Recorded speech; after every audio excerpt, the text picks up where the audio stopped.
pagi. Saat ini saya akan melanjutkan membaca kitab Yesaya, yaitu dari Yesaya 38. Hizkia sakit dan disembuhkan. Pada hari-hari itu Hizkia jatuh sakit dan hampir mati. Lalu datanglah Nabi Yesaya bin Amos dan berkata kepadanya, "Beginilah firman Tuhan, sampaikanlah pesan terakhir kepada keluargamu, sebab engkau akan mati, tidak akan sembuh lagi." Lalu Hizkia memalingkan mukanya ke arah dinding dan ia berdoa kepada Tuhan. Ia berkata, Tuhan, ingatlah kiranya bahwa aku telah hidup di hadapan-Mu dengan setia dan dengan tulus hati, dan bahwa aku telah melakukan apa yang baik di mata-Mu. Kemudian menangislah Hizkia dengan sangat. Maka berfirmanlah Tuhan kepada Yesaya, "Pergilah dan katakanlah kepada Hizkia, beginilah firman Tuhan Allah Daud bapa leluhurmu. Telah kudengar doamu dan telah kulihat air matamu. Sesungguhnya aku akan memperpanjang hidupmu 15 tahun lagi, dan aku akan melepaskan engkau dan kota ini dari tangan Raja Asyur, dan aku akan memagari kota ini. Inilah yang akan menjadi tanda bagimu dari Tuhan, bahwa Tuhan akan melakukan apa yang telah dijanjikannya. Sesungguhnya bayang-bayang pada penunjuk matahari buatan Ahaz akan kubuat mundur ke belakang 10 tapak yang telah dijalaninya. Maka pada penunjuk matahari itu, matahari pun mundurlah ke belakang 10 tapak dari jarak yang telah dijalaninya. Karangan Hizkia Raja Yehuda sesudah ia sakit dan sembuh dari penyakitnya. Aku ini berkata, dalam pertengahan umurku aku harus pergi ke pintu gerbang dunia orang mati. Aku dipanggil untuk selebihnya dari hidupku. Aku berkata, aku tidak akan melihat Tuhan lagi di negeri orang-orang yang hidup. Aku tidak akan melihat seorang pun lagi di antara penduduk dunia.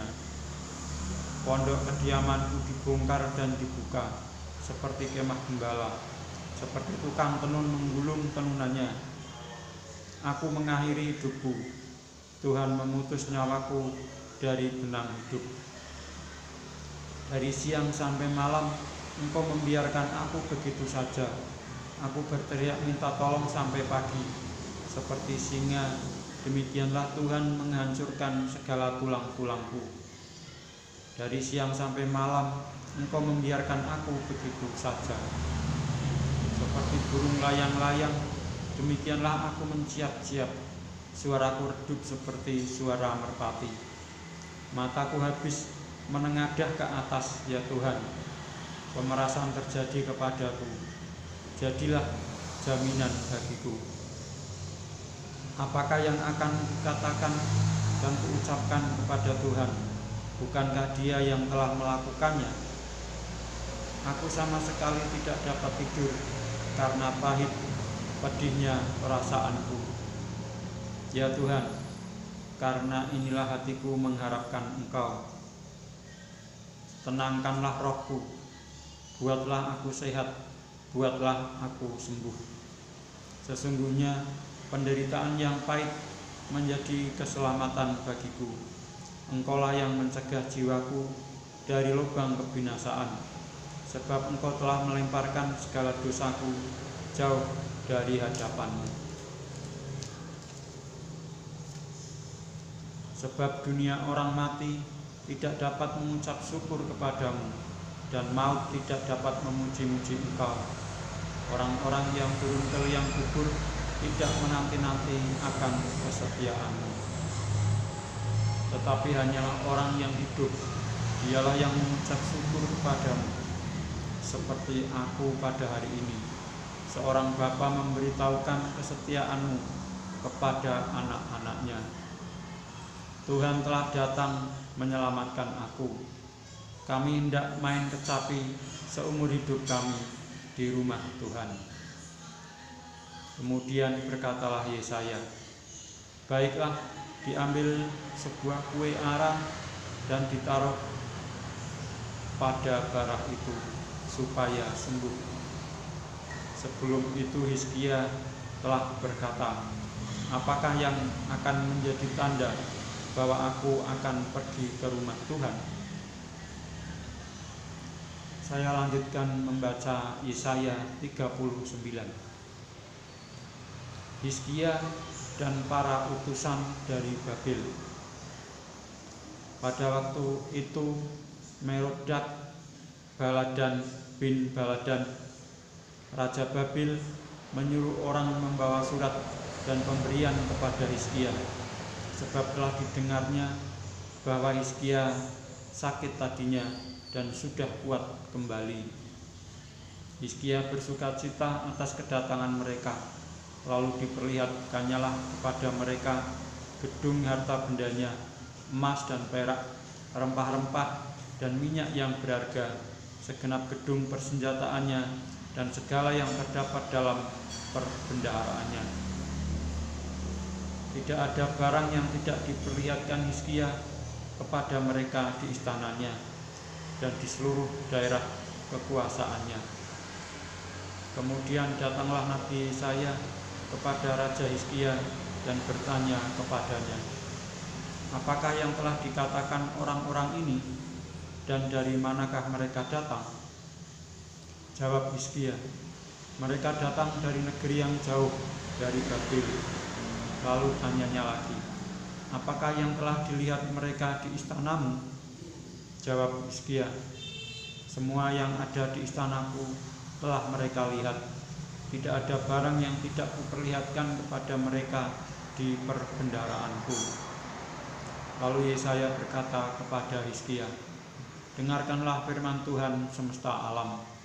Sesungguhnya suatu masa akan datang bahwa segala yang ada dalam istanamu dan yang disimpan oleh nenek moyangmu sampai hari ini akan diangkut ke Babel. Tidak ada barang yang akan ditinggalkan. Demikianlah firman Tuhan. Dan dari keturunanmu yang akan kau peroleh akan diambil orang untuk menjadi sida-sida di istana Raja Babel. Hizkia menjawab kepada Yesaya, sungguh baik firman Tuhan yang sungguh baik firman Tuhan yang engkau ucapkan itu. Tetapi pikirnya, asal ada damai dan keamanan seumur hidupku. Saya lanjutkan membaca Yesaya bagian kedua. Keselamatan untuk bangsa-bangsa yang di dalam pembuangan. Yesaya 40. Berita kelepasan.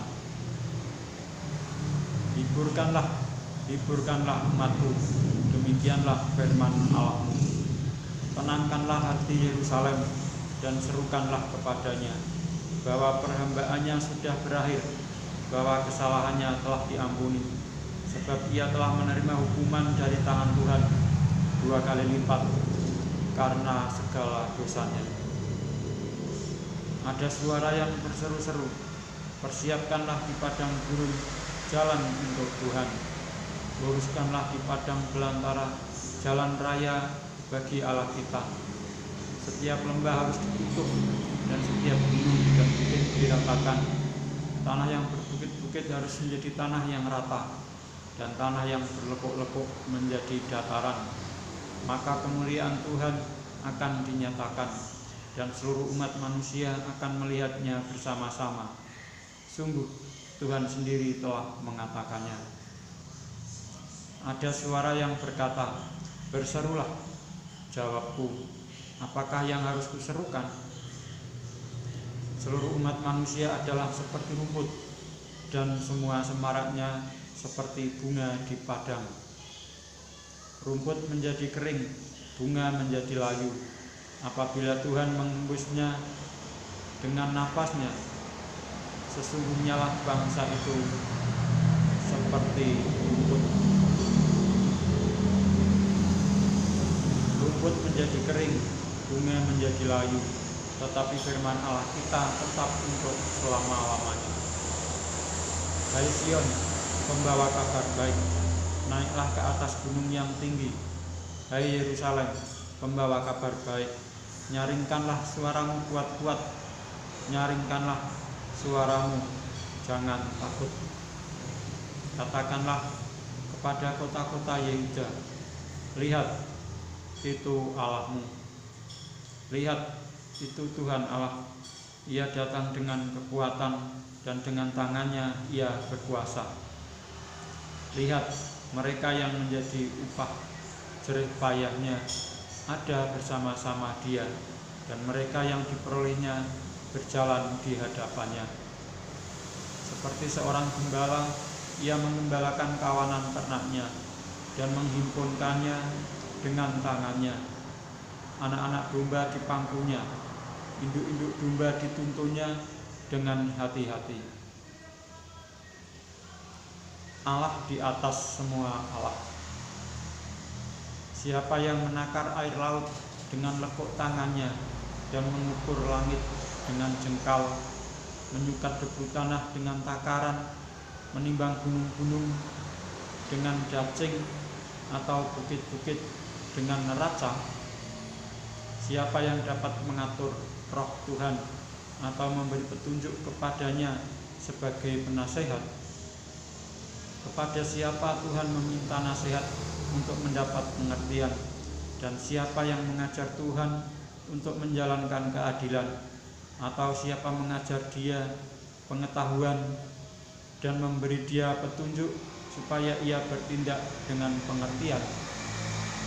Sesungguhnya bangsa-bangsa adalah seperti setitik air dalam timba, dan dianggap seperti sebutir debu pada neraca. Sesungguhnya pulau-pulau tidak lebih dari abu halus beratnya.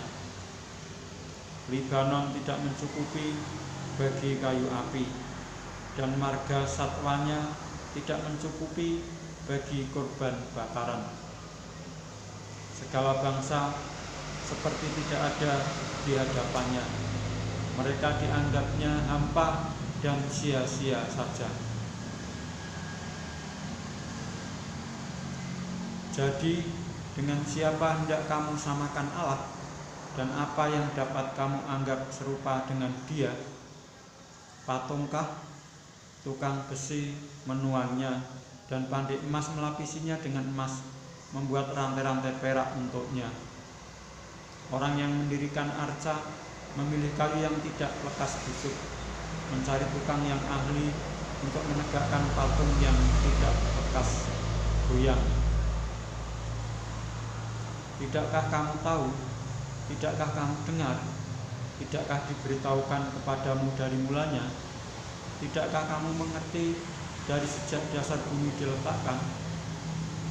Dia yang bertahta di atas bulatan bumi, yang penduduknya seperti belalang.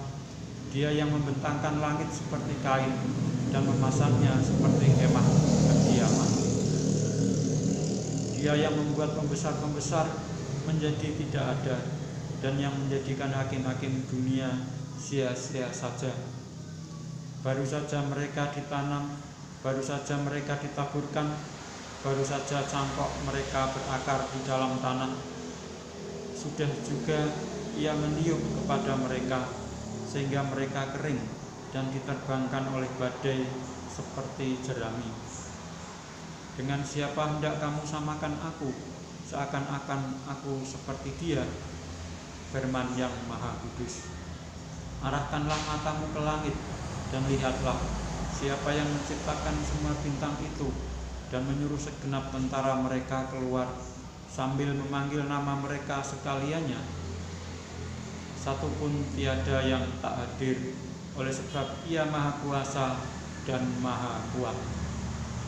Mengapakah engkau berkata demikian, hai Yakub, dan berkata begini, hai Israel? Hidupku tersembunyi dari Tuhan, dan hakku tidak diperhatikan Allahku. Tidakkah kau tahu, dan tidakkah kau dengar? Tuhan ialah Allah kekal, yang menciptakan bumi dari ujung ke ujung. Ia tidak menjadi lelah dan tidak menjadi lesu, tidak terduga pengertiannya. Dia memberi kekuatan kepada yang lelah dan menambah semangat kepada yang tiada berdaya. Orang-orang muda menjadi lelah dan lesu, dan teruna-teruna jatuh tersandung. Tetapi orang-orang yang menanti-nantikan Tuhan mendapat kekuatan baru. Mereka seumpama raja wali yang naik terbang dengan kekuatan sayapnya. Mereka berlari dan tidak menjadi lesu. Mereka berjalan dan tidak menjadi lelah. Demikianlah saya telah membaca Yesaya sampai dengan Yesaya yang ke-40. Dan saya akan melanjutkan membaca Yesaya berikutnya, yaitu dari Yesaya 41 pada kesempatan berikutnya. Sekian, terima kasih.